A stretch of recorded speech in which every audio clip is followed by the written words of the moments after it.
పాలేకర్ గారు మనందరి కోసం 40 ఏళ్ళు సమయాన్ని కేటాయించారు. మిమ్మల్ని అన్ని పనులు చేయమని నేను చెప్పట్లా, కానీ డబ్బు లేని పని మాట సాయం చేయమని నేను చెప్తున్నా. మాట సాయం చేయకపోతే ఎట్లా? వారానికి 2-3 గంటలు మీరు గ్రామంలో ఒక 10 మందిని సెలెక్ట్ చేసి వాళ్ళకి చెప్పటం మొదలు పెట్టండి. వినేవాళ్ళు ఎంతమంది, ఆచరించేవాళ్ళు ఎంతమంది మీరు లెక్కలు కట్టద్దు. చెప్పటం మీ ధర్మం, అంతే.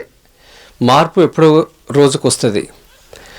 ఇప్పుడు మనకి స్వామివారి తిరుమలలో నైవేద్యం ఇచ్చినాక మనందరికీ ఒక ధైర్యం రాలేదా? ప్రకృతి వ్యవసాయం ముందుకు వెళ్తుందని వచ్చింది కదా. 60-70 ఏళ్ల క్రితం ఆపేసిన నైవేద్యాలు అంటే హైబ్రిడ్ విత్తనాలతో, కెమికల్తోనే స్వామి 60 ఏళ్ళు భోజనం నైవేద్యం పెట్టారు. స్వామి తినలేదనుకోండి, కానీ వీళ్ళైతే పెట్టారు. అది అలాంటి భోజనం మళ్ళీ ఈరోజు మనం ఏదైతే తిన్నామో ఆ భోజనం స్వామి చేస్తున్నారు. ఇది ఒక పెద్ద విజయం కదా మనందరికీ. ప్రకృతి వ్యవసాయం చేసేవాళ్ళకి, గోవులను కాపాడే వాళ్ళందరికీ ఇది విజయమే కదా, మనందరి విజయం ఇది. మన సంకల్పం ఏం చేద్దామంటే, మన రాష్ట్రంలో ఉన్న యాదాద్రి స్వామివారికి కూడా ఈ భోజనం జరగాలి, ఇక్కడ జరగాలి. తెలంగాణలో ఎక్కువ సేద్యం జరుగుతున్న జిల్లా ఏదో తెలుసా? మన పద్ధతిలో యాదాద్రి భువనగిరి. అక్కడ రైతులు ఎక్కువ మంది ఉన్నారు. 2 జనగం, ఈ 2 చోట్లే ఎక్కువ మంది ఉన్నారు. 2 కూడా స్వామివారి దగ్గర ఉన్న జిల్లాలు. కానీ చిక్కుముళ్ళు చాలా ఉన్నాయి, ప్రయత్నం చేస్తున్నాము.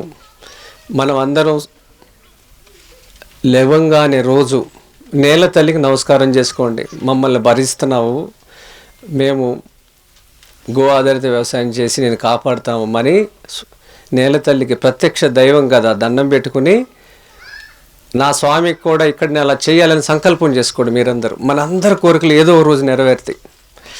గుడిని ఆధారంగా చేసుకుని మన ఈ ప్రకృతి వ్యవసాయాన్ని ముందుకు వెళ్ళాలి. ఎందుకంటే ఈ ధర్మం ఉన్ననాళ్ళు స్వామికి నైవేద్యాలు, ఈ భూమి ఉన్ననాళ్ళు స్వామికి నైవేద్యాలు జరగాలి, అంతే కదండి. గుడిలో నైవేద్యం జరగాలి. ఆ జరిగేది ఈ గో ఆధారిత వ్యవసాయంతో నైవేద్యం జరగాలి అన్నప్పుడు ఆ చేసేవాళ్ళ సంఖ్య పెరుగుద్ది. అక్కడ అన్నప్రసాదాలకు కూడా ఇది జరిగిందనుకోండి, ఇంకా ఎంత గొప్ప పని, ఎంతమంది రైతులకి మేలు జరుగుద్ది, ఎంత సాగు విస్తరణ పెరుగుద్ది, ఎన్ని గోవులు నందులు బతుకుతాయి చూడండి ఈ భూమి మీద. జరిగింది ఏదో జరిగిపోయింది. జరగవలసిన దానికి మనం సమయం మీరు ఖర్చు పెట్టాలి. డబ్బులు ఖర్చు పెట్టొద్దు, సమయం ఖర్చు పెట్టండి. వినయంగా కోరుకుంటున్నాను. జిల్లాకి ఎవరైనా వస్తే మీ క్షేత్రాన్ని చూస్తే అసహనంగా మాట్లాడొద్దు. ఓర్పుగా సమాధానం చెప్పండి. సంతృప్తి పరిచి పంపించండి. మీరు భోజనం పెట్టకపోయినా పర్వాలేదు, ఇంటికి వస్తే వాళ్ళు ఏం కోరుకుంటున్నారో ఫస్ట్ వినండి. విని మీరు ఏం చేయదలుచుకున్నారో మాట సాయం చేయండి. భవిష్యత్తులో మీ పొలాలు చూస్తే చాలామంది వస్తారు. వచ్చిన వాళ్ళందరికీ మీరు సమయం కేటాయించండి. ఇది జరగాలి.